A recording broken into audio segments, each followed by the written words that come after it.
Welcome, Internet, to the PixelPlay Podcast, your weekly gaming podcast for gamers by gamers.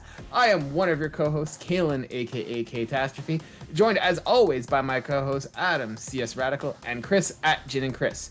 This week, we're going to be talking about the leak that Xbox had last week. We're going to be talking about all the news that came out of the Xbox leak with the FTC emails. We're going to be talking about all that, and if you want to hear more, we post episodes every Wednesday at 12 p.m. Eastern Standard Time, wherever you get your podcast, or on youtube.com. If you want to find us there, just search for PixelPlay Podcast, and you can see these lovely faces as we do these episodes every week. With that being said, gentlemen, how are we doing? I'm doing Adam, great. how are you doing? You like my new posters, including a game that I still haven't played yet? You live on a throne of lies, sir. Where'd you get those posters? I used to work for a printing place, so I ended up taking a couple extras when they had them. Oh, nice. Oh, you did like the merch printing I thing? have a roll with a couple other ones that you will never see because I don't know why I brought a Battlefield one. I'm not sure what was wrong with me on that one. But Battlefield 1 was great. I do have like a Red Dead 2, Dragon Ball Z Kakarot, Elden Ring.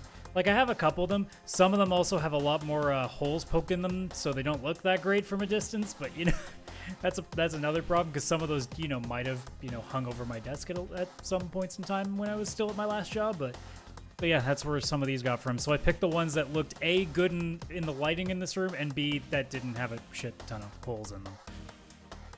Oh, it looks fantastic. I'm super jealous. For those looking, or for those listening on audio, I have a couple of posters now on my wall that are ads from Cyberpunk, Watch Dogs Legion, and you don't see it on camera, but there's a Guardians of the Galaxy one that's right above it. I like how you put the two games that you either haven't played or constantly shit on. So, well done. Look, they're nice. They're nice posters. I can't say anything about that. That is true. You got to give him that. You've got to give him that. The best part, though, is I wish that I could take it off the wall without, you know, completely destroying everything that I've worked towards. The Watch Dogs Legion poster is also great because there is a misprint on it in terms of the spelling. So literally every ad that went out to wherever these went to, it says not available, but available. There's no B. And they sent them all out. I was hoping the Watchdog was like dog DAWG. Nope. Originally, I thought, is that the French side? Because my brain's like, I don't know what French is or what available is in French. And then I look at French? Oh, it's both sides. Oh, that's a mistake. But we printed like 1,500 of them, so we couldn't, you know, do it over again. Maybe it's on purpose to show that the watchdogs are watching and they'll notice it and then stick it to the man or whatever the theme of the game is. I just remember I couldn't help but laugh being like, because I caught it just as they were printing it, but it was too late. And my brain went, how did this get passed through by multiple people and because obviously the advertisers had to pass it too. So like, not only did the company that I work for miss it, but the people who wanted this poster missed it. Tells you how much they actually gave a shit about that game at that point then, eh? Adam's just standing there and being like, that's a shame. I'm not a copy editor. It's like, it's not my problem. Can't stop this. We've already printed 2 of them. That was your opportunity. You could have said stop the press there, Adam. Oh, no, but you could have been like a real journalist. We were also like halfway into the job, so. Oh, that would be such. I've always wanted to say stop the press or stop the presses. Just like something like that, you know? All right, well, stop the presses. Chris, what have you been playing today? So I actually have a game on Quick Resume, which is Sea of Stars, because I just beat the final boss for the perfect true ending. And I beat the final boss like 3 minutes before meeting with you guys. So first of all, I love Quick Resume because 13-year-old me would have been calling you guys, not texting because they didn't exist back then, and saying, guys, I need to delay a meeting for our podcast because I have to watch the ending to this game that I can't pause or suspend in any way or fashion. So first of all, Quick Resume, amazing. But yeah, I've been playing Sea of Stars. I got addicted to that game a lot harder than I was expecting. I mean, I love Chained Echoes, and I kind of get a very similar. I mean, the game are almost like identical. I'm still kind of debating which one I like more because they're so good and similar.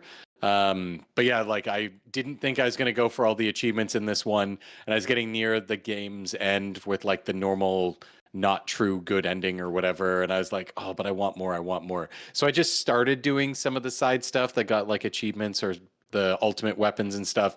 And now I'm one achievement away from 100%ing the game. So holy crap, I love this game. I don't know what else to say. It's just so good. Like where Final Fantasy 16, a big emphasis was on the combat, and that kind of ended up being like the worst, not the worst part, but like a weak part eventually in the game. The combat is why I keep going back to this game, even though it's also repetitive and all that kind of stuff. But I keep going back to it. Like I dream about it almost. Where you ever played like Solitaire's Free Cell before bed, and then you go to sleep, or you try and sleep, but you're still playing it in your head. That's me with Sea of Stars. I don't know if anybody's ever had that, but holy crap! Has anyone like, it's dreamt of Solitaire?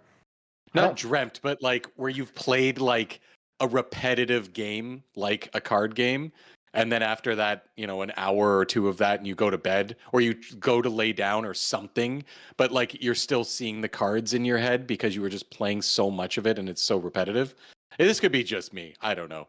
But that was happening to me with this game. Like I was going to bed and it'd be like 2 a.m. on a work night, and I'm like still just doing battles and stuff in my head. I'm still working on whatever the next like side quest is or the mini game within the game and all that kind of stuff. Oh, it is just so good.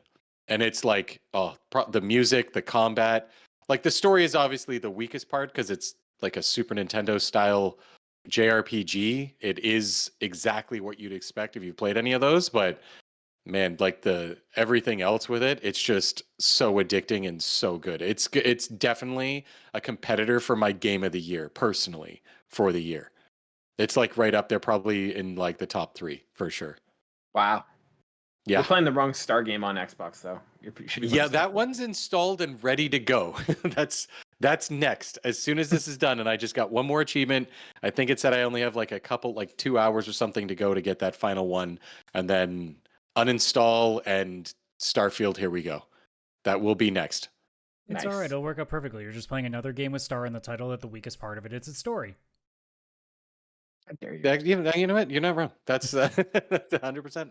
Only I think the story in this is probably still going to be better than Starfield's story. Probably. Because at least this is like a cheeky, like the world's going to end. We have to band together to stop it. Like it is what it is, but at least it's charming. I don't know. I'm loving Starfield. I'm still playing it. I've got big news. I am officially oh my god, Space Ranger. That's what I missed the joke. Damn it! You're officially a Space cowboy. Ranger. You got that wrong. I'm a Space Ranger, guys. Oh, you went the way of a ranger, huh? Oh yeah, Space Ranger. Yeah, I'm out there being a cowboy, pew pew, shooting bad guys. That's what I'm all about. So no, it's great. I finished that, and I'm like, I probably should dabble in the campaign a little bit. And they're like, hey, shiny rock over here, and I'm like, great. Veered off again, and the main campaign is not getting done. That's what I love about Starfield. Like, I can't speak to the story of Starfield because I am just like every moment they're like shiny rock. Do you want to do this? I'm like, yep. And I go on a random adventure, and it is pure Bethesda like love that I'm having there, where it's just I'm not even worried about the main mission. I'm just out there, just living my best life, doing whatever I want. So making friends with Sam Coe. We're off doing missions with him. It's great. We're having a cool little bromance. It's really cool. Loving it so far. Flying around my spaceship, shooting stuff up. It's fantastic. Absolutely love it. I can't wait to play this. I pre-installed it before I went on vacation, thinking I'd be done Sea of Stars before I even left. Oh, silly me. Yeah. Silly me. But yeah, I can't wait to play this game. It does look amazing. And every time like you or Adam, when you were talking about it, it just like sells me more on just going in and having a fun experience. Yeah, like I don't necessarily say like the story is not the most like the main campaign is not the most gripping thing, but the just being in space on a space adventure nails it. Like, hey, do you want to be a space marine? Cool. Go join the United Colonists. Do you want to be like a space cowboy? Go join the Freestar Rangers. Do you want to be a pirate? Go join the pirates. Like, want to go be a cyberpunk criminal? Go do that. Like, there's so many different ways to go about, and that's the best part of this game. I'm not compelled to find the artifacts. Don't really care what those are about, but I'm just having fun out there, flying from like planet to planet, just going on space adventures. Yeah, that sounds exactly like what I want to play next. Yeah. And I will. The other game I started this week is I Oh. dipped my toes into Baldur's Gate 3.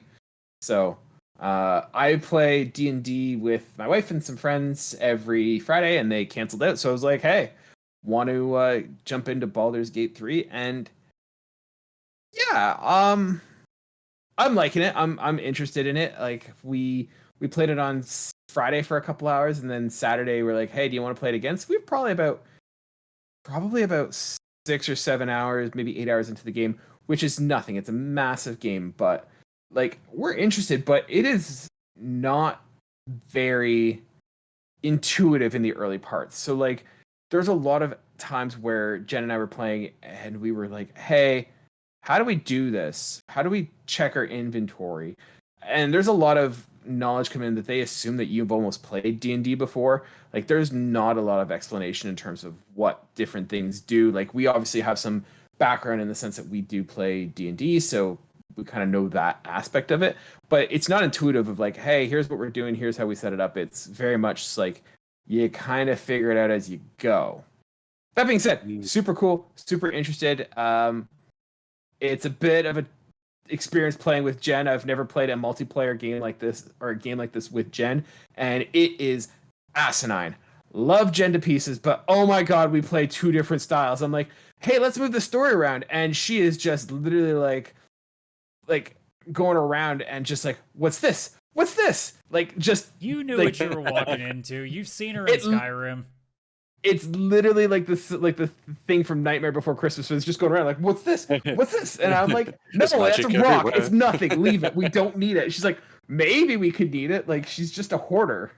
And I mean, I saw this in Skyrim, but like, literally, I would be playing something, do a battle, and then she's like, I gotta check something. And I could put my controller down and close my eyes and rest while she just goes digging through every nook and cranny. She's like, it's a fork. Do you think we need a fork? I'm like, no, we don't need a fork. She's like, we might.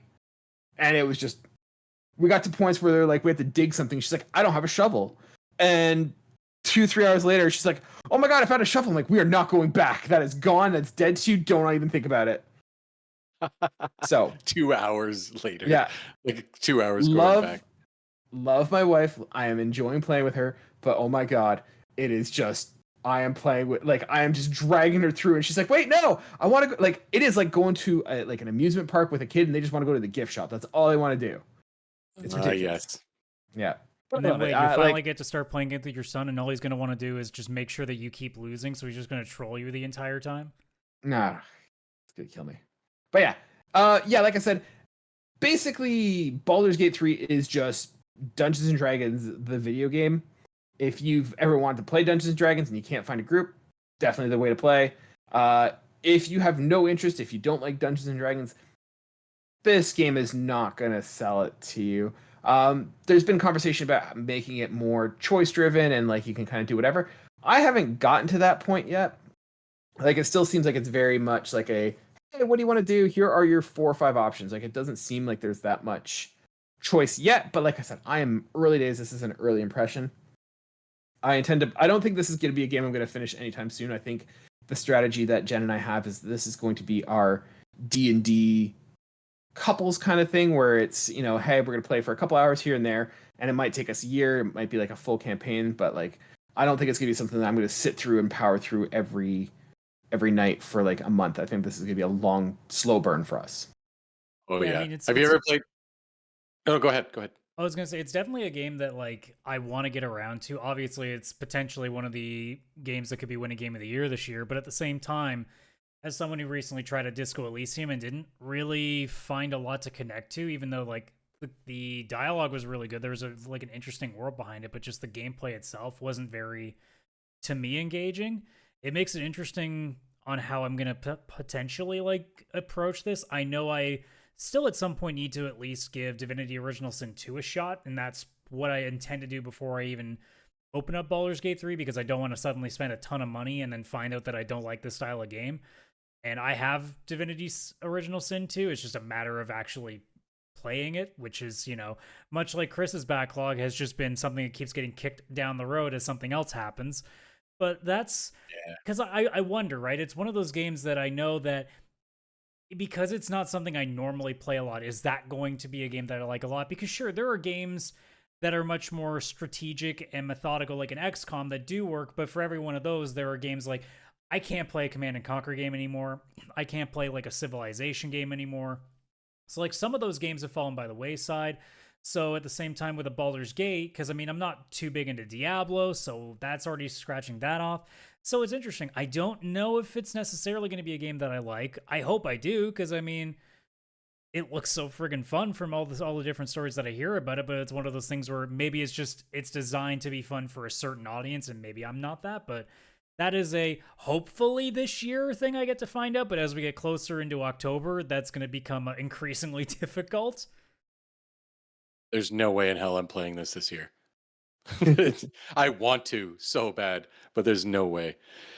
Yeah, see, I'm kind of different with this because did either of you play Baldur's Gate 1 and 2? 1 or 2? No. See, I did. And not only did I play it back in like the 90s or whenever the heck it would have been on PC, I also replayed them during the pandemic because they re-released them on consoles, or at least the Nintendo Switch, but with like controller, obviously it was a PC, controller support, because it was a PC only game from like the 90s till recently. And my only issue with those games was, wow, this is an old game that hasn't aged well. Like, it would be so good if they just kind of updated this and updated that and updated this so that it kind of felt a little more modern. So when I saw this one, I was like, my prayers have been answered. It's Baldur's Gate 1 and 2, but modern. And it's got like the exact same kind of look and feel, but the graphics are upgraded and stuff like that. So I really, really want to give this a try. But again, it's mostly just backlog that's holding it back. If it came to like Game Pass, or if it came to PlayStation Plus Extra or one of those things, I would hop in earlier. But yeah, dropping the money on that now, where clearly I have things like Starfield and all these other things already on the go, there's just no way. But I very much look forward, Kaylan, to hearing more about how you enjoy it as you go through it. By the time you're done it in a couple years, I'll probably be getting ready to start it. Yeah, like I said, we're playing a couple hours a week or so it will take a while, but it's going good so far. The hype hasn't hit yet. Like I haven't gotten to the point yet where I'm like, oh, I see why there's hype for this game. Not to say it's bad, but I've not encountered the, oh yeah, this is game of the year material yet. So I'm also still burning through Tears of the Kingdom. Oh, and you're still playing. Wow, you got some big games going. Three potential game of the year games. Well, I'm doing my homework. So yeah, so the Tears of the Kingdom is on the Switch, which is really handy when I'm playing when I've got like James with me. Rather kid-friendly game that I can play with him. I can play it on my handheld while he's watching TV. I'm kind of doing like 30 minutes, 40 minutes here and there, and that's about it. So nothing to report on that front. It is definitely much better than Breath of the Wild. It's grabbed me more. I still think it's overrated, but not bad. But you don't regret it as much as the Breath of the Wild. Yeah. I am still more interested in playing that every day. Like I find the thing that I like about Tears of the Kingdom is I like the building aspect better than, like, I like the powers you get with Tears of the Kingdom more than Breath of the Wild. I didn't like the Breath of the Wild powers where it was like kinetic, pause, ice. Like I thought those all kind of sucked. And I'm finding that I actually forgot about those. Yeah. I find the powers here, like the reverse, the move around, the fuse, like I find those are far more interesting. So, yeah, they are very interesting. Yeah. Sorry, go ahead. Oh, that was it. Just they are very interesting powers. And I like that they give them to you like early in game instead of it being like 20 hours in and like, oh, here's your power. Like, oh, good, thanks. Yeah. Yeah. Adam, what about you? On my side, like I've been playing Sea of Stars as well. I had to take a pause from it because it's actually legitimately annoyed me. So I had to take a second away to be like, all right, we're gonna just cool off, come back to this with a fresh brain again. Two things really drove me nuts in about the span of like 15 minutes, and it just made me go, you know what? We need to stop for a second. It's a JRPG? No, that is definitely not it. So the first thing is obviously, Chris, you know the wheels minigame in there. Oh yeah. I didn't realize that there are missable ones, and I missed two of them, and they give you gear in order. So if you don't do one, you miss out. You actually start falling behind the system. So I missed 2. So I got the first 2, and then I missed 3 and 4 according to the guide that I read, and then I went to the 5th one, and it is stupidly difficult when you don't have a better wheel at that you should have gotten at that point. So I struggled hard to get past that game.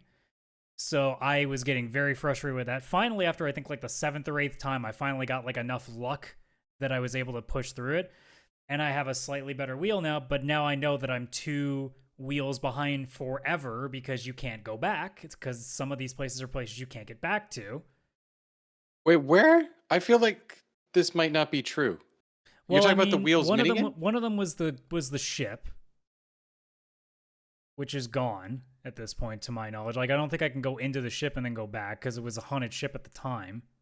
Oh, no, it's not in that ship. It's in your ship. And when you're on the map and you hold L1 or whatever to go into camp, whenever you're on the ship on water, hold L1 and you just go back into your ship. Okay, well, it's still another point that it doesn't tell you that that's something you can do. No, so I figured that out. I can't remember where the other one. I think it might have been in the I don't know, but either way, it's just one of those things where like I didn't realize it till much later, and I'm like, guys, that's really irritating. Like, it shouldn't be a case of, oh, by the way, if you didn't do these, this next one that you just come across is going to be exponentially harder.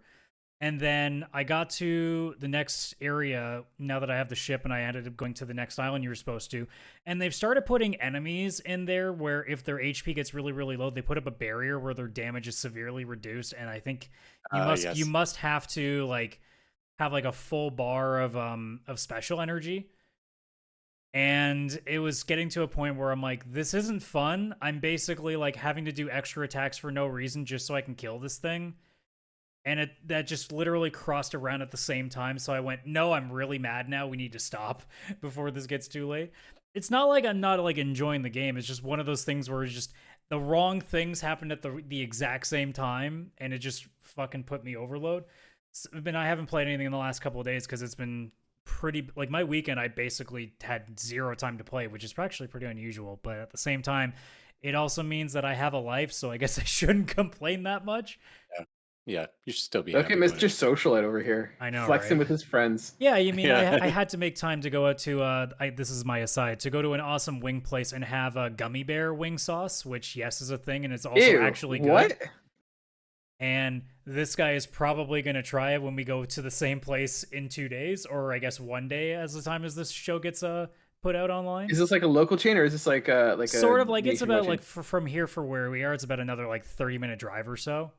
But it's like a hole-in-the-wall place where they have all these specialty sauces, and like their signature is an apple pie barbecue. So it's like a barbecue that's got a bit of a hint of apple and cinnamon to it, and it's amazing. But like, it's not just your usual like mild or hot or, you know, your honey garlics or your dry rubs. Like, it's not just that. It's also like I said, gummy bear, or not honey garlic, like peanut butter and jelly, or French toast, which is like a maple syrup one. I tried what's called the Italian Stallion, which is a barbecue mixed with marinara sauce and Parmesan, and it just tastes like a smoky chicken Parmesan, and it was fucking good. Someone's getting high and making the menu. Like, that is legitimately like munchy, and it's menu working. Right, so tell me what is this gummy bear flavor? Exactly what it tastes like. It smells just tastes like gummy bears. Yeah, but it's not like overpowering that you like get thrown off by the fact that you're eating a chicken wing that tastes like it. It actually feels like it makes sense. Like, it's almost like a smoky barbecue that has like that essence of gummy bear. So it, like, you know, it's there, but it doesn't like, because for example, you know what the Elvis burger is? That's like the peanut butter and deep fried. Yeah, the peanut butter and bacon and banana. I've had that. It's good, but your brain goes, you're eating banana and peanut butter on a burger. What the hell are you doing?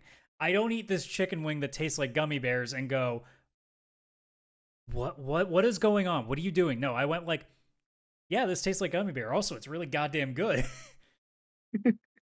That sounds awesome. Like, it sounds gross, but I am very intrigued.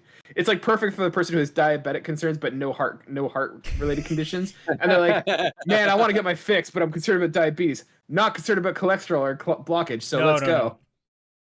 But yeah, other than that, like I said, Sea of Stars it was on the back burner for now. Probably will be getting back into it in the next little while, but I'm trying to figure out what the next thing's going to be after that, but I haven't quite decided. Cyberpunk. Well, You no, need to play because now I want to Cyberpunk. wait for Phantom Liberty to get cheaper. Oh, God. I gotta wait for that to go half off, so I'll see you in another 12 months. But You can play Cyberpunk now and then get Phantom Liberty later. but what if I want to do both at the same time? I don't want to take a break from it. You drive me crazy, Adam. Look. You can't take that poster down. You are not allowed to put that poster up until you play Cyberpunk. It took me forever to get that to make sense because You're a poser. they were rolled to hell, so it was really hard to keep them straight while I friggin' put the notches in them. And then after that, it's too much work. Don't make me do that. Poser. But I mean, other than that, I did manage to finish a other game. I finally finished Yakuza Like a Dragon, which had taken me a second playthrough to take a good swing at, and this time it actually worked. I think my problem when I played it the first time was just that I didn't really understand like what I needed to do with the job system to really get the most out of it. I guess I must have been not really playing with the idea of, actually like paying attention to the abilities that I was learning. I was just going, okay, I play like a JRPG, just keep hitting fight and whatever, until I realized, no, you need to abuse skills as much as possible, and as you get further and further into the game, it just becomes much easier to heal yourself.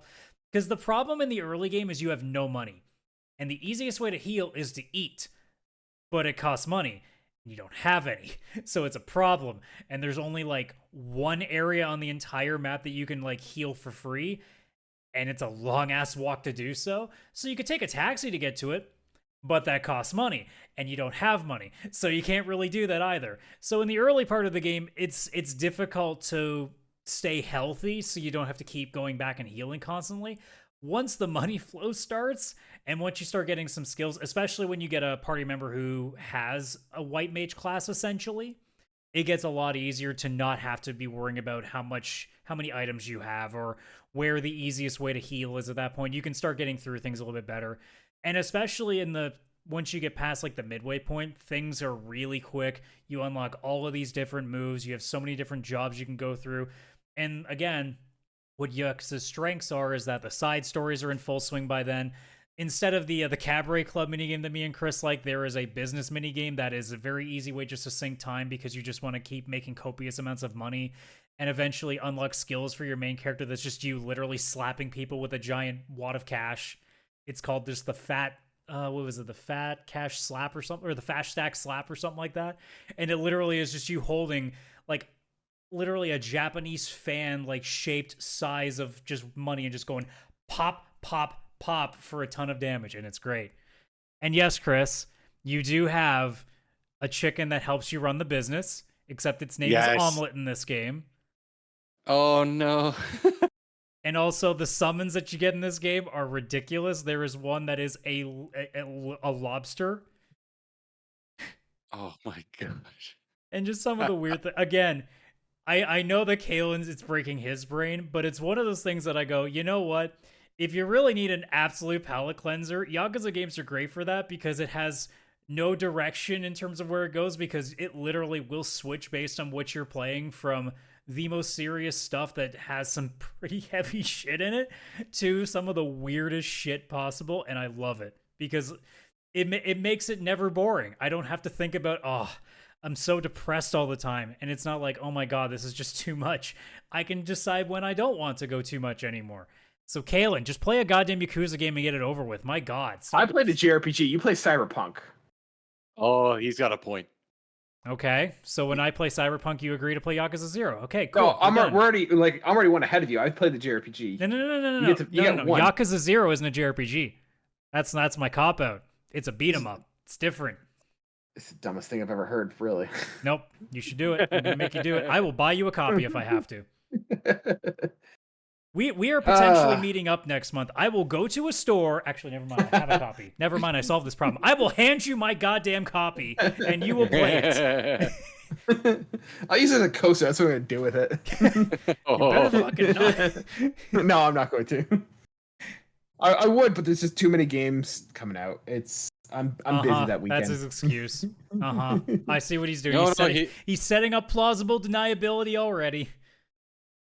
As someone with a massive backlog, I actually think his excuse is very valid. Yeah, but I think We he's have a a support physical group. guy, so oh no, what it would be a real shame if I, talked to somebody's wife and said, "Hey, can you do me a solid and just take all the other games off of a shelf and just leave this one game that I give to you on the shelf?" So he has nothing else to play. And then all of a sudden we come back on the next show and Kayla's just really annoyed and he's like, "I'm going digital, guys." Speaking Um, of going digital, Adam, you brought us some stuff. I guess Xbox had a bit of a leak with the FTC, and we know some things now. And Yeah, there's a lot you they kind of made want to. available digitally, that's for sure. Damn it, that's a much better segue. that is the segue. You're welcome. I'm gonna let you take it away then. Well, yeah, I mean, obviously, originally we thought it was the FTC, right, that had leaked a bunch of information out, but it turns out it was just Microsoft. They kind of screwed the pooch on that, and we learned quite a lot of things. Now, there's a lot of stuff on the side that I'm like, I don't care. Some of it's minor, some of it's like, you know what?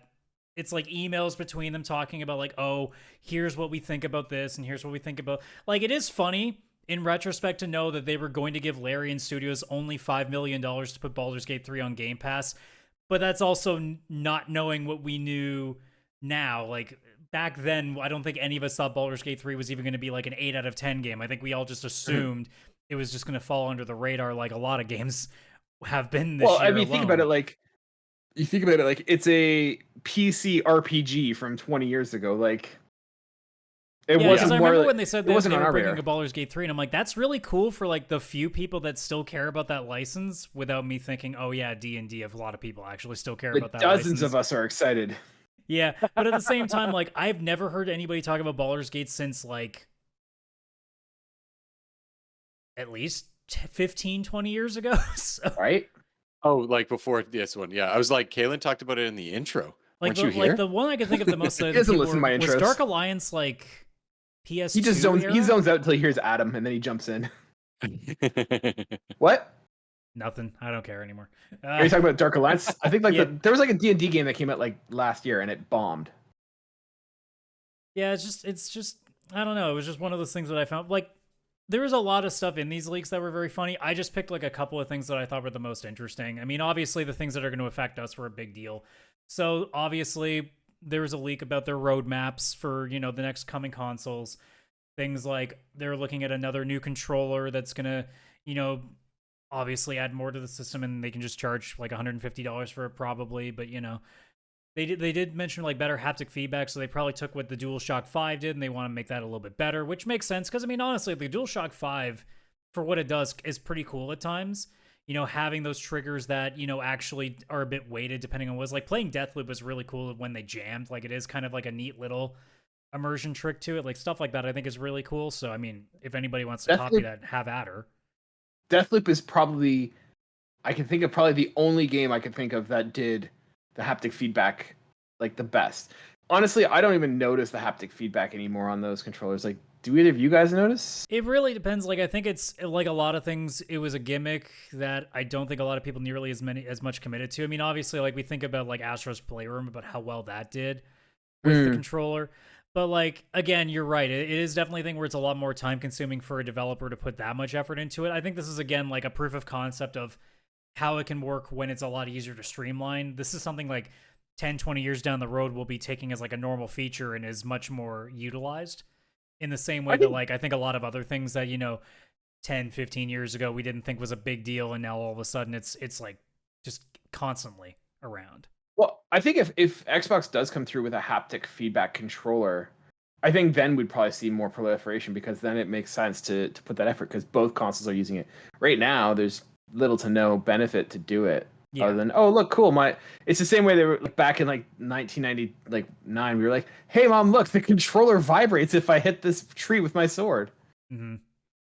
I mean, either way, like we're always striving for improvements. I mean, we're expecting, and that was one of the big things that came out of the league, is that we probably won't be seeing. I mean, Xbox's aim is to have their next generation out for 2028, which gives us still another 5 years essentially. Well, I guess more like 4 and change, depending on when they decide to release it. But I don't see that being an issue. I think that's probably. I actually am surprised that it was 2028. I would have thought a slightly bit earlier, maybe like late 2026, early 2027, but If their aim was 2028, cool. That's just less money I have to spend.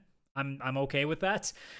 But otherwise, they were looking at potentially their big their big refreshes for the current generation for somewhere around 2025 with the Xbox Series X refresh.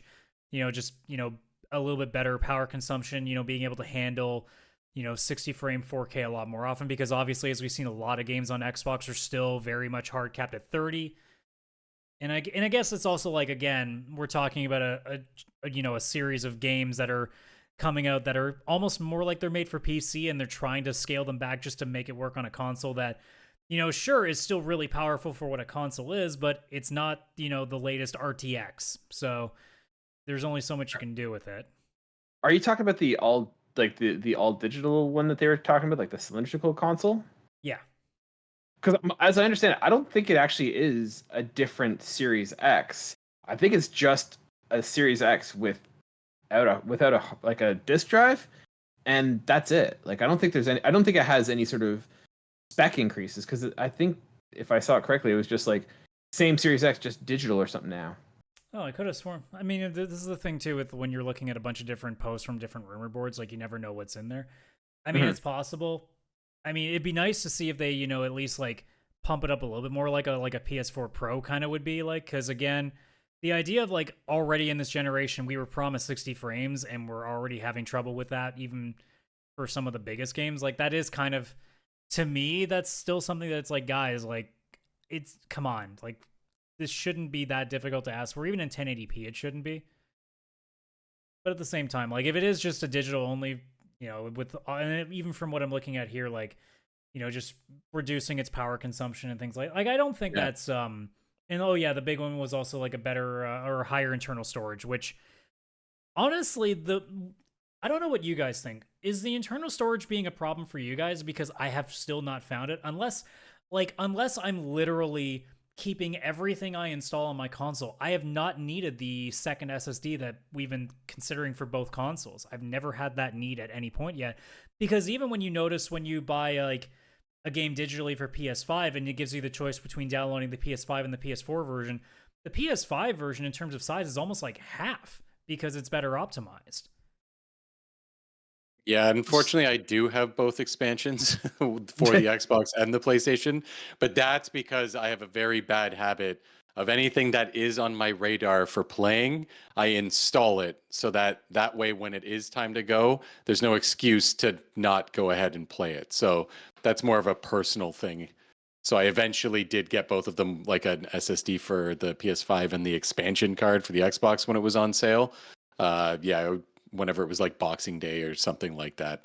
But that's just a bad habit I have, because I have like 25 games installed on my Xbox, even though I'm only playing maybe 2 of them.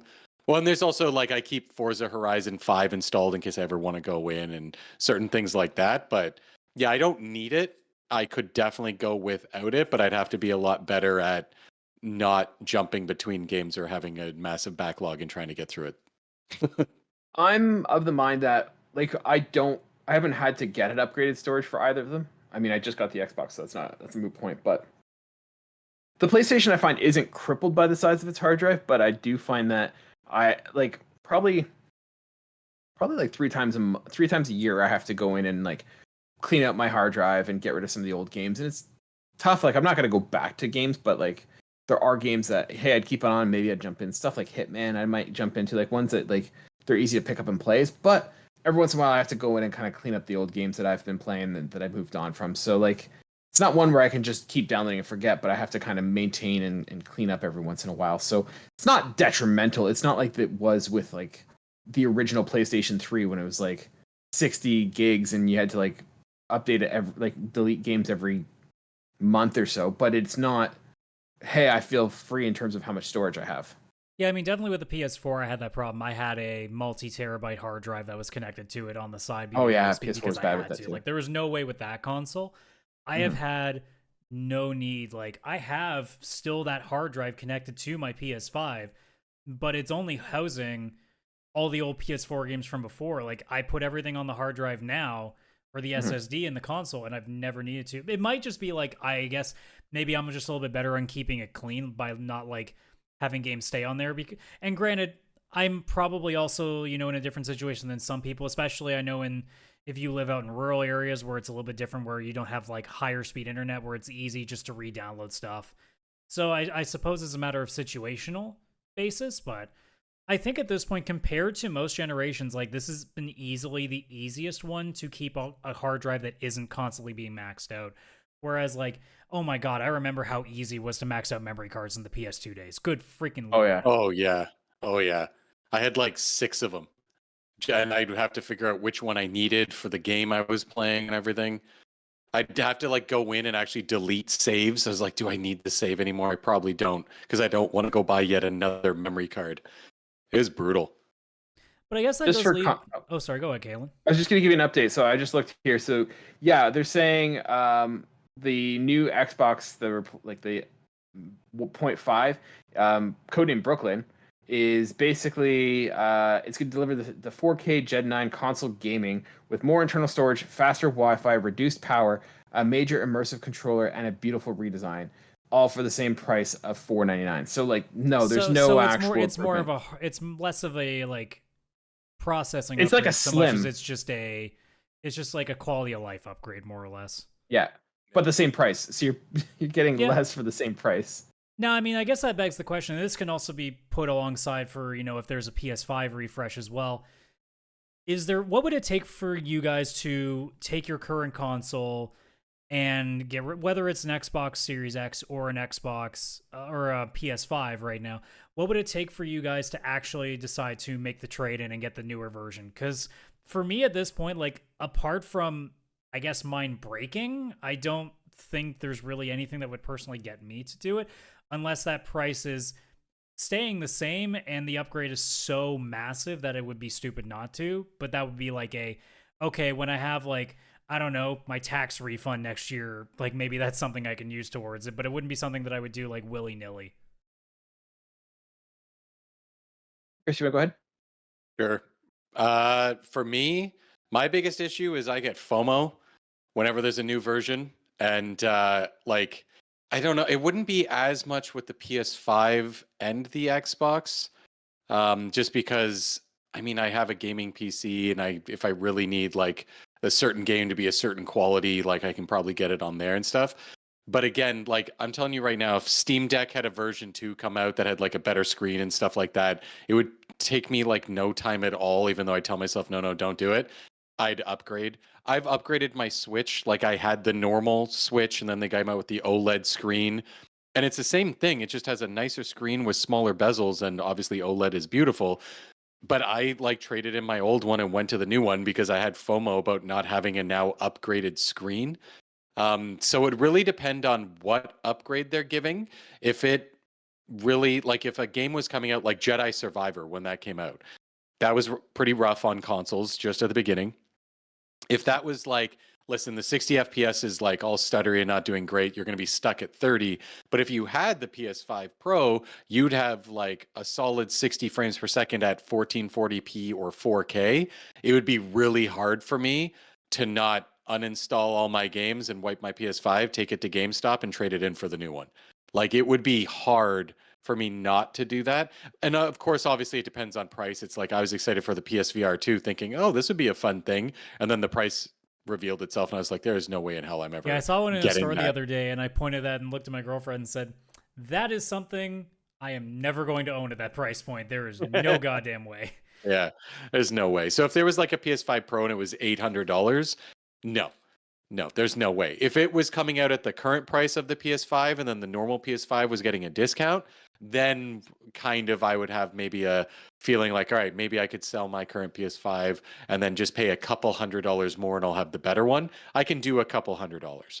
If it's going to cost me like $400 or $500, there's no way that I'm upgrading. I'll just stick with what I got. With selling the console, you're still going to have to pay about the same price you paid for the console again. It's like, no, because now I'm basically buying a second console.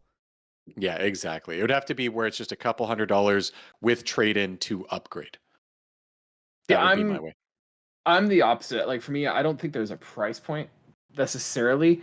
The way I kind of see it with those mid refreshes, if I can sell my console and get a new one for the same price or even a little bit more, like I'm getting a brand new console, and that will be my, for lack of a better term, like legacy console. I'm not someone who sells consoles. I think I've kept every console I've ever owned. So for me, like my PS4 Pro, that's the console I'll have pretty much forever.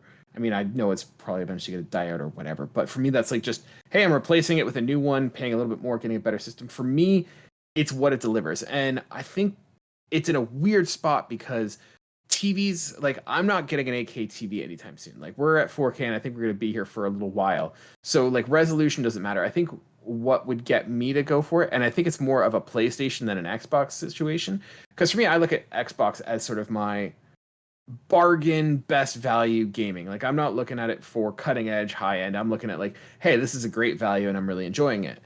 For PlayStation, that's my high tier, high fidelity, like that's my geeky side. And for me, I think if they came out with like a, hey, here's a PlayStation 5.5 and it's going to do 4K 60 frames and ray tracing on every single game, none of this having to choose and like choose performance versus oh my god, performance versus yeah, like that's for me is what would make me go and say, yeah, I'm going to upgrade to that system, because I feel like that was the promise of next gen consoles. And yeah, we kind of get it, but I feel like I hate this choice between performance or fidelity.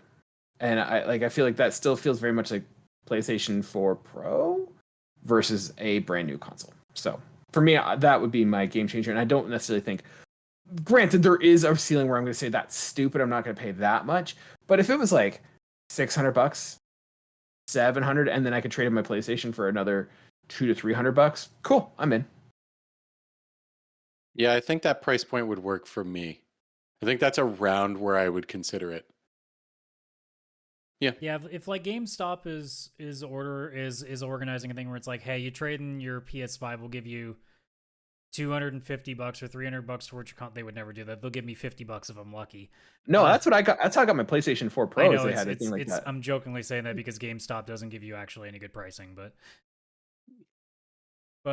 if it was definitely something where like I could spend less than $300 to get the upgraded console, I'd probably think about it, but it would be a matter of, do I want to go through the process of going to a GameStop and doing that? Because I'm so used to not having to, because I've done so much through literally like just either like with like say like a store like a Best Buy, like literally just ordering it and picking it up right there, or like with Amazon with anything where I can just get it delivered right to my post office up the street and not have to go very far, or in the case obviously with my games, just digitally do it. So it's at a point of like, I love GameStop because my nearest GameStop isn't exactly close, so I'd have to go a bit of a ways to do that. So it would be a matter of, all right, am I going to make myself go all the way down here, hope to God that it's actually got any in stock, which is another thing. I'd be probably waiting the process of it being in stock anyway.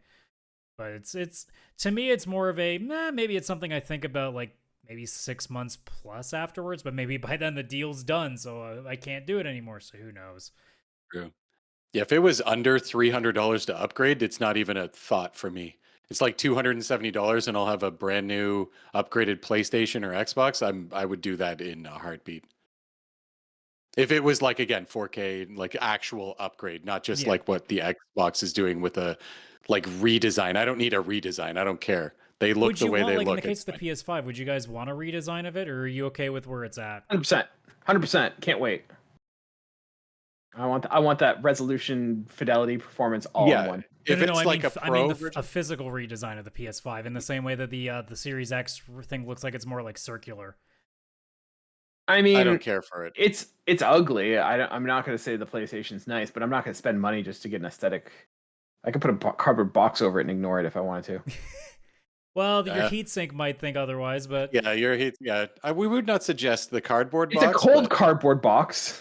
Okay, perfect. That's all you need. I'd poke some holes in it, like a caterpillar box. Makes perfect sense then.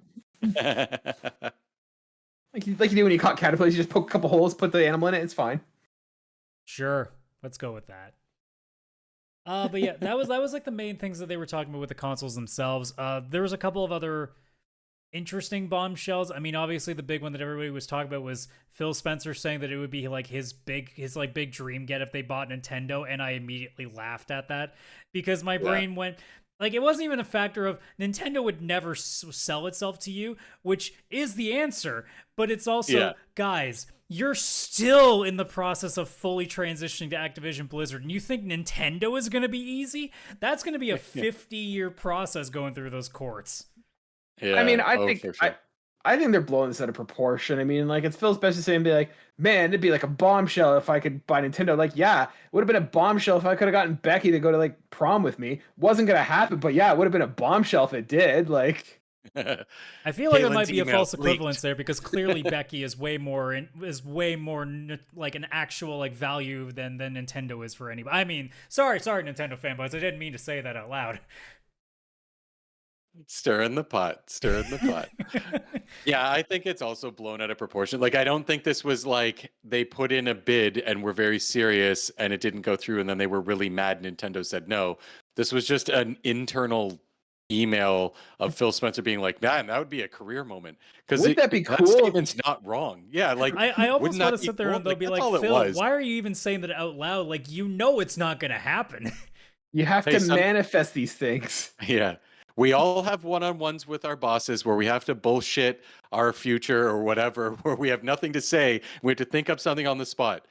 Phil Spencer met with Bill Gates and he's like, so where do you see yourself in 5 years? He's like, buying Nintendo. He didn't know what to say. He panicked, guys.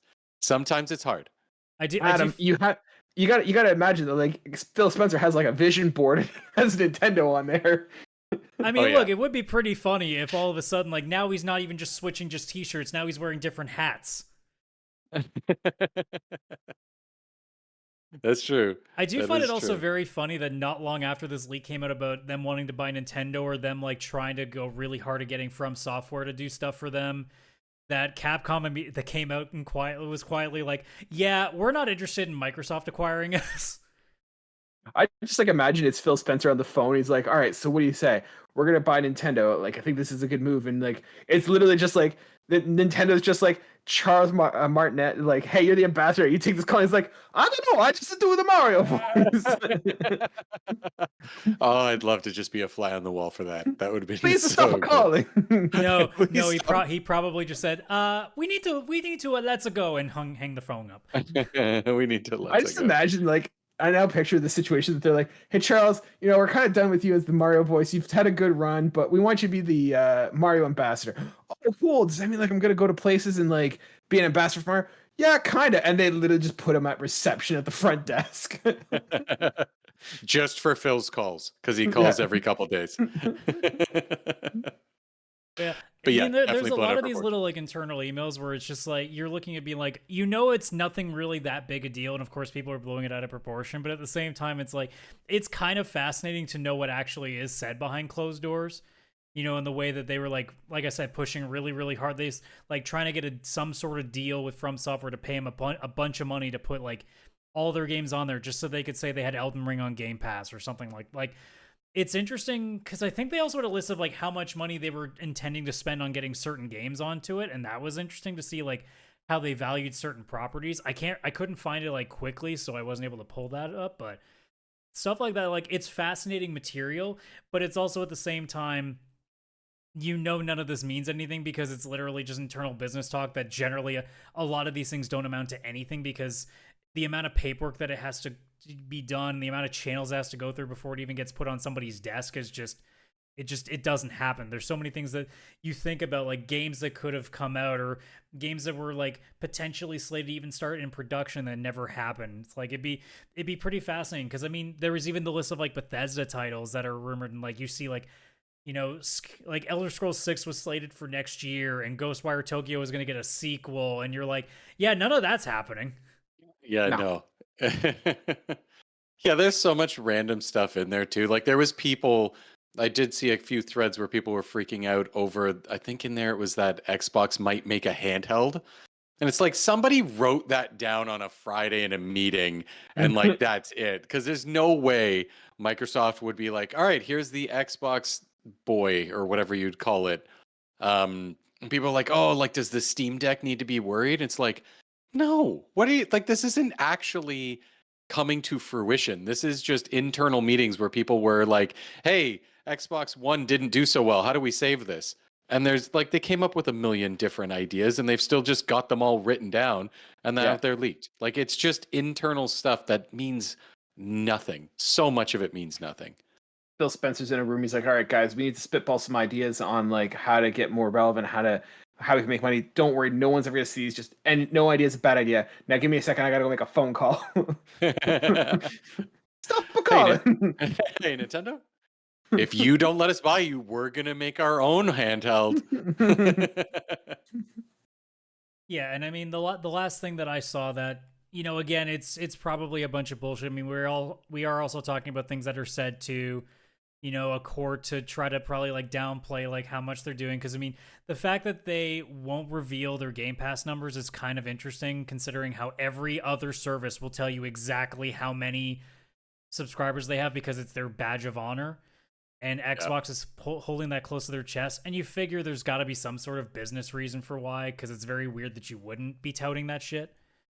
But there was a point where they showed, I guess, some projections of what they were looking at, you know, by 2027 for how Game Pass was going to look. And the projections that they showed did have it being over 100 million users, which even then I'm like, man, that's a lot of people. Like, I don't know if a gaming service is going to ever get to that point. But he was mentioning about how like, oh, well, if, you know, we don't hit those targets and they don't even like increase those targets by like 2027, it's something that would make them consider getting out of the gaming business. To which I go, bull fucking shit, you will. Yeah, there's no way. And that's a high number. Like the Nintendo Switch sold like what, 125 or 130 million. Like it just passed that at some point like a few months like, ago. Sure, Game Pass were also including like PC. Now if maybe they do something with mobile devices that really can help those numbers pump up, like maybe, but like even then 100 million is a lot to ask for. Yeah, that's like imagine or like, you know, 80% of all the Switch owners out there, and it's like, hey, also you all have Game Pass. Like we expect all of you to have Game Pass, which is a monthly recurring cost. You get things that have that many numbers. It's not people like being like, oh, I buy a new game on Switch every month. And I think, no. Like, I guarantee you like 60% of those own like 3 games and they bought it because they had a kid or they're older or their Switch is just their thing on the side.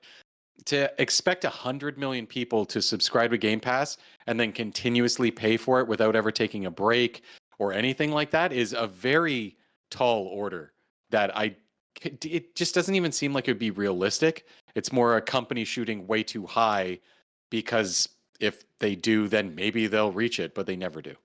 I can see it though. Like, so, because if you think about it right now, like they've got it through, you get it basically through PC, you can get it through Xbox, or you can get it through handheld through cloud. And let's be honest, cloud kind of sucks. So, but they're talking about like, I think the plan long-term is to have it that it's just a smart device that you can connect to. So if you want to have, like, I think it's already, if you have like a certain Samsung TV, you can like stream. Yeah, because we keep talking about like the TV stick that was rumored for such a long time, like being able to have it without even a console in your hand.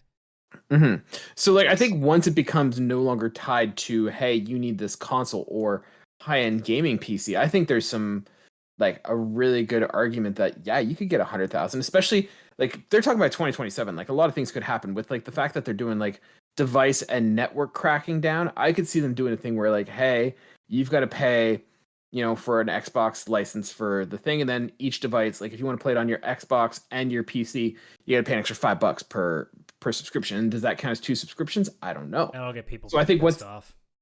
I don't know. I don't think it would. If you said, "Hey, we're going to charge you $5 more to play it on your PC," I don't think anyone would be like. Well, it depends. Hey, if they're adding another $5 to what I'm paying now, they can fuck off with that because that's stupid. Oh, they're not keeping the price as it is. It's going up. No, but if they want to make a general price raise, fine. Like we know that stuff's coming. But if it's literally like, hey, if you want to play it on another device that isn't just your console or just your PC, like you're gonna have to pay more again. It's like, or you could just make me pay for the thing that I'm already paying for. Like, don't suddenly take my access away from the thing that you're already running. It's in the same way of like, they got to be careful not to also go too hard because obviously we're seeing with streaming services like Netflix and such now that people are starting to distance themselves from those because of the shady practices. But they're not though, because if you look at the numbers right now, Netflix subscriptions are actually going up with the password crackdowns. Well, I'd be interested to know why by location though, because if you keep expanding into more and more markets, it's obviously going to go up. No, I think as like high-speed internet proliferates and stuff, you're gonna have more and more people because like there are people who have an Xbox and who probably aren't on Game Pass because they don't have the bandwidth for. But once high speed internet starts proliferating more, you're gonna have more people signing up for that. So I don't think the 100 million subscribers is unreasonable. Well, I think one thing it's that's just hard to see when you're thinking about it out loud because like Disney Plus right now is somewhere around 150 million, and it's Disney Plus.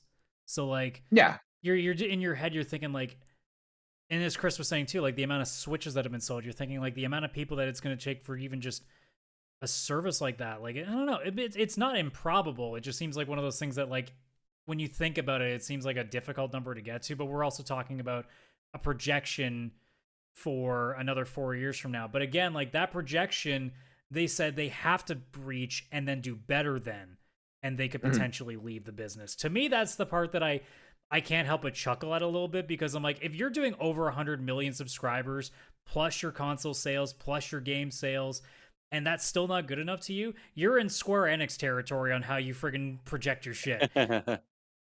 Yeah. I do wonder if like, and I'm putting my tinfoil hat on here. I have no basis for anything to make this claim, but if one of the reasons that Xbox doesn't release their numbers for Game Pass is to kind of keep their negotiating power when they're Well, that's what I figure is that working it with has game- to do with, either like again with this Activision case, like because they were asked during the course of this case that have they seen any subscriber growth since a number that I guess the FTC saw from like early 2022.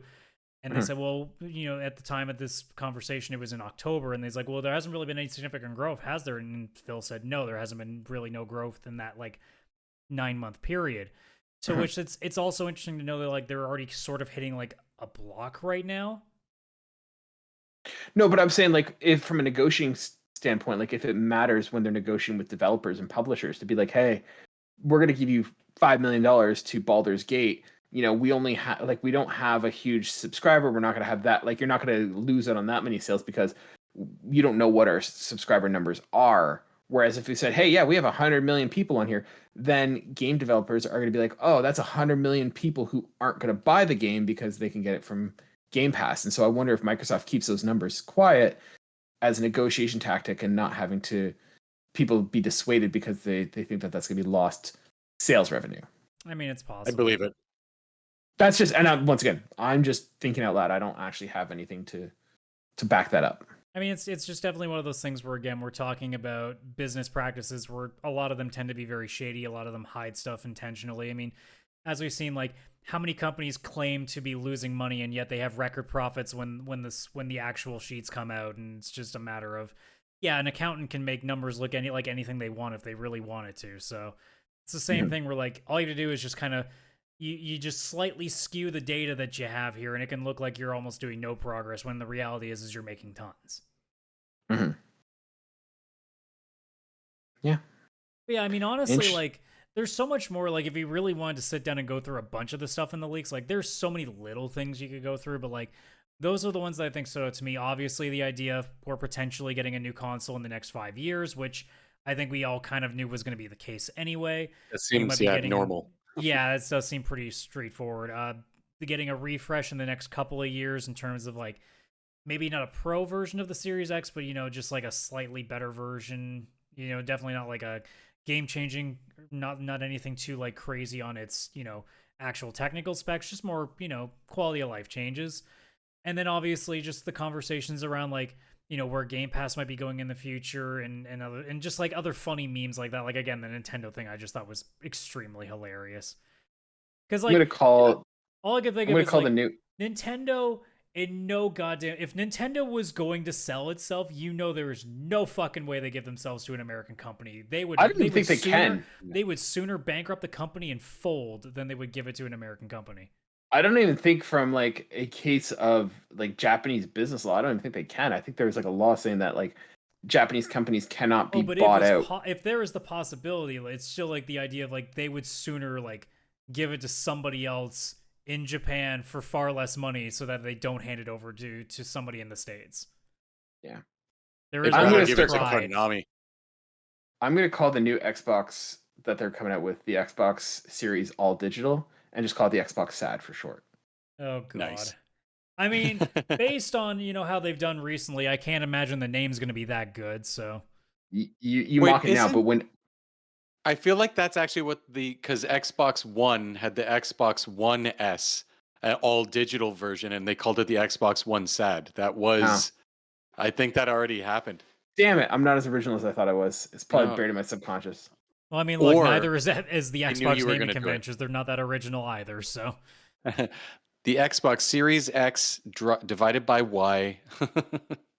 I'm just waiting for when they finally just give me like, you know what? Fine, is the Xbox Two. Have fun with that. Oh, they're gonna do it. I mean, they did the Xbox One, which Right. was after the 360. Yeah. It's so And don't worry, confusing. like every other company, they'll just, in another couple of generations, they'll just say Xbox One again because it's now a reboot. We're gonna go right back to basics again, and just be like, no, stop it with Their the convention makes no ones. sense. The Xbox 360 is a circle. Yeah. So And that's why, like, is the one that they finally went around the circle once? That's why it's the Xbox One. They did the whole thing. They were like, we did it. Well, the Xbox 360 made perfect sense because the only thing people remember about that console now is that circle of death that they would see. yeah. That is true. That is alarmingly true.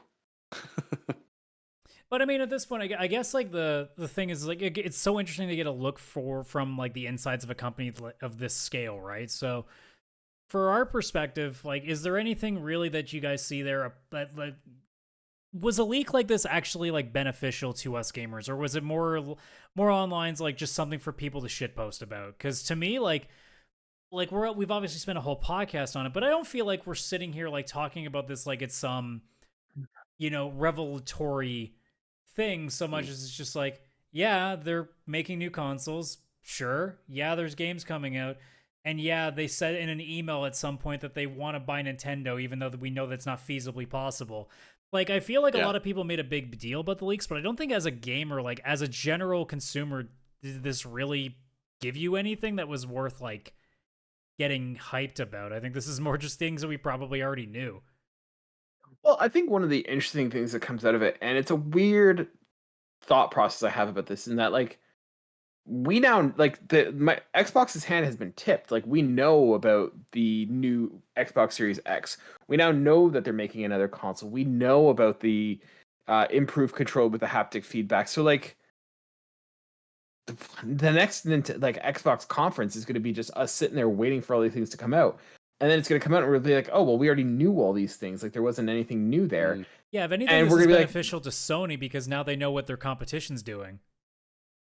I mean, yeah, like Sony benefits from it, but for us, like this is what happened with the Sony conferences. Like they came out and like we knew like a lot of the leaks that were coming out, and it's like, oh well, there wasn't anything super exciting, and I don't know why we care. Like, hey, these commercials and these advertisements were not as interesting as they could be. Like, why do we care? But for some reason, we do, and so Xbox is now in a predicament where all their secrets are out.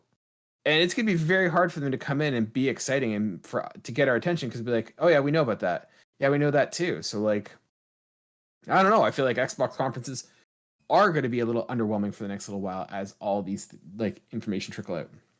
Like when the new Fallout games, when the new Starfield or new Elder Scrolls gets announced, like we've seen that also. It's gonna be like, okay, well, what else do you have? And they're like, nothing, because you weren't supposed to know this before. Well, also, if they put out another Elder Scrolls trailer, it'd be like, all right, so how many more years do we have to wait for that?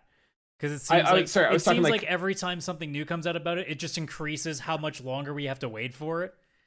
I was talking about like the older ones, like the Oblivions and Morrowinds that they were talking about remaking.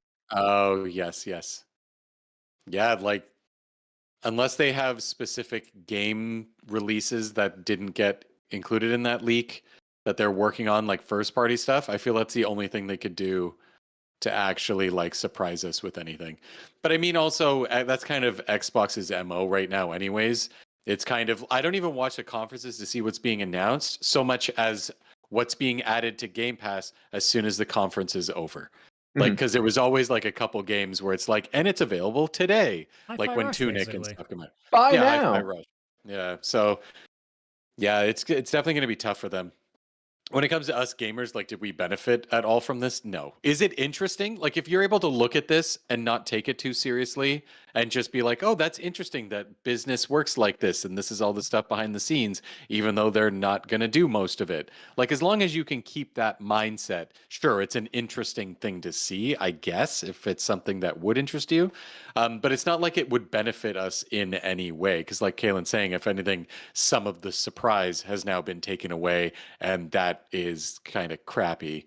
If it even happens, like that Xbox redesign might look even different, or they may even still be going with something else. Like, I'm assuming it's still just a prototype that they're looking at and building, and they go through like 40 of those usually. So who knows?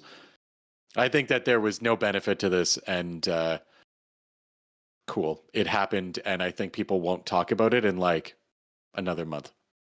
Look, I've got a solution, okay? Here's how Xbox recovers from it. We need one more acquisition. The FTC. I told you to stop calling me. Stop calling me. They buy the FTC. That's like, and then they can buy Nintendo. It's a perfect plan. Yeah, because the FTC is the only thing that's stopping that from happening. All right, you're right. Okay, fine. They're gonna have to acquire multiple other trade commissions, in other jurisdictions. But you know what I mean. Yes. Yeah. There was wasn't that just not Nintendo? Didn't they mention Valve and someone else in there too? Yeah. It was like the dream is to buy I think? Nintendo. Yeah. Like, I think they just picked really big competitors and were like, hey, what if we owned this? Because imagine Steam was purchased by Microsoft. That's the only, like, its own major PC that would be Chris's competitor. nightmare. His entire backlog now on Game Pass. Or Game Pass is just in Steam and I can play it now on Steam Deck natively. I don't know. It would be one of those things where I'm like, I'm so conflicted about this. And then pick up my Steam Deck and I'm like, I'm good with it. And then just go on with my day until they screw up everything. We need like the list of like the 8 companies that like own basically everything and be like, all right, Microsoft buys all 8 of them. Microsoft buys Disney and Apple and Valve and Nintendo. It'll be fine. They just buy space. They buy space. And then Sony just wets its pants. Yeah, what's Tim Curry going to do if they buy space? Capitalism has now bought space. What are you going to do? That's it, man. It's over. Speaking of over, that's the end of this week's episode. Ladies and gentlemen, I was waiting for that opportunity, and I'm going to take it. This has been your weekly episode of the PixelPlay Podcast. If you like that and you want to hear more, you can find us wherever you get your podcast, searching for PixelPlay Podcast. We also have a bunch of socials where you can come and chat with fellow listeners and us on our Discord. We have an Instagram, whatever Twitter's calling itself these days. So you can find us all there. You can find us at linktr.ee/PixelPlay Podcast. All the links are there. We'd appreciate it if you guys are on YouTube to leave us a like, a subscribe. We're growing crazy like that, but we definitely need your help. So please do go there, subscribe, like. It really helps the algorithm. Leave a comment. Actually, I have a comment for you. This week's question is, what flavor of chicken wing is your favorite? And what do you think of those gummy bear flavors? It sounds gross to me, but I'm excited to see what you guys think. So leave a comment as to what your favorite chicken wing flavor is, favorite chicken wing place, whatever. Let's just talk chicken wings this week in the comments. And with that, ladies and gentlemen, I've been one of your co-hosts, Kaylan, aka Catastrophe, joined as always by Chris at Jin and Chris and Adam at CS Radical. We'll see you guys next week when we do this all again. Bye for now.